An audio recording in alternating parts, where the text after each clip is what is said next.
अनेकांचं लक्ष मुंबईत काय होणार, मुंबईवरती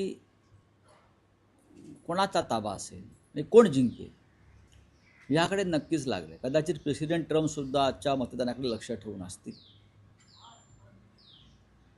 याचं कारण असं आहे, मुंबईच्या संदर्भात जी लढाई आता सुरू झालेली आहे ही फक्त निवडणुकीपुरती नाही आहे की महापालिका जिंकली आणि लढाई थांबली, असं नाही आहे.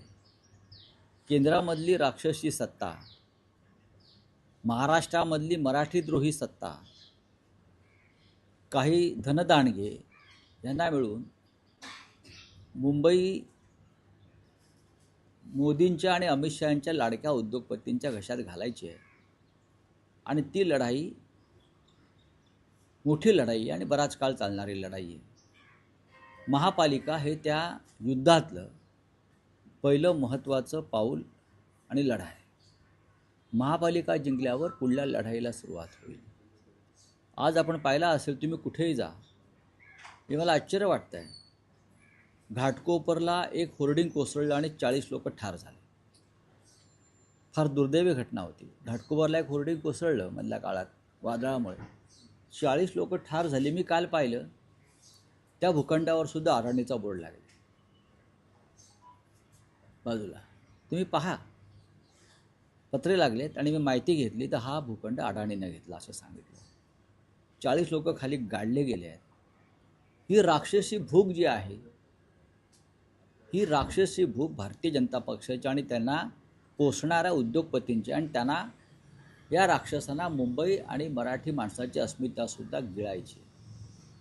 एकदा मुंबई गिळली का मुंबई वेगळी केली जाईल मराठी माणसापासून, हृदय तोडलं जाईल महाराष्ट्राचे. मग यासाठी आम्हाला पुढल्या युद्धासाठी सज्ज राहावं लागेल.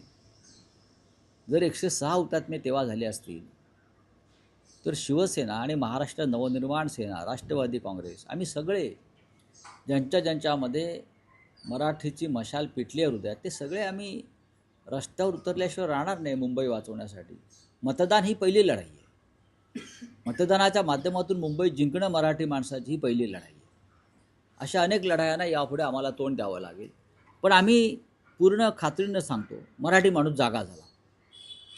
उद्धव ठाकरे आणि राज ठाकरे यांनी जे वादळ निर्माण केलं गेल्या 1 महिन्यामध्ये, त्याच्यामुळे मराठी माणूस पूर्णपणे खडबडून जागा झालेला आहे. आणि तो मुंबईसाठी आणि मराठी माणसाच्या अस्मितेसाठी यावेळेला मतदान करणार आहे. 2 दिवसांपासून राडा, आम्हा पैसे वाटप, मारामारी